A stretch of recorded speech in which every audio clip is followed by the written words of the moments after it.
the Red Cross Children's Carnival, the Junior Parade of Bands, and Kiddies Carnival. For a long time, for many, including myself, these terms all seemed interchangeable. Different names for the same event, when in fact the opposite was reality. Let me explain. The Red Cross Children's Carnival was the first, the prototype.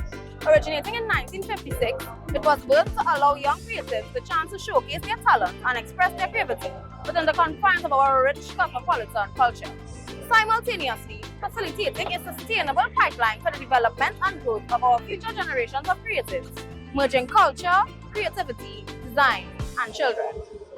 Over the years, the Red Cross Children's Carnival has grown and changed in several ways, even inspiring similar undertakings such as the government-funded Junior Parade of Bands or the St. James Kiddies Carnival, which in essence have similar, if not the same, goals and objectives as the Red Cross Children's Carnival, with the major difference being government funding. An interesting thought though is that the core goals and objectives of the Red Cross Children's Carnival, being a focus on creativity, culture and children, has stayed the same throughout the years, even expanding in scope, reach and influence. Counter to the state of affairs of the adult parade of bands, inadvertently making it more appealing to purists from a culture and creativity standpoint. Taking into consideration that for some years it has been a point of contention that the designers of the adult parade of bands have slid down a slippery slope into a mad cash grab, with the costume designs arguably becoming nothing more than feathers, beads and spandex, with ever-increasing costs, some bordering on ludicrous amounts. It has been asserted for years that the costume designs for the adult parade of bands have become devoid of all creativity, with the designers catering to the band owners' bottom line and the masqueraders want for more and more risky costumes.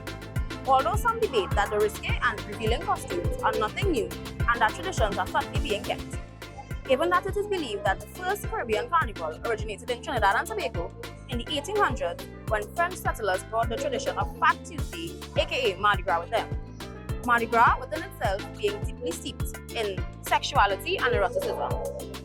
That being said, amidst all the chaos of conflict of perspectives, objectives and profit lines, the Red Cross Children's Carnival, Junior Parade of Bands, St. James Kiddies Carnival and other similar undertakings have stood steadfast amongst the rabble as one of the last bastions of creativity and pure love for the culture that is Trinidad and Tobago Carnival, creating homages to the roots of our culture yearly, attracting tourists to our shores yearly, generating income from tourists and dollars yearly.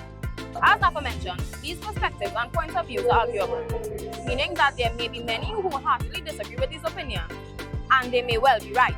But our objective here is to spark conversation and discourse on the topic.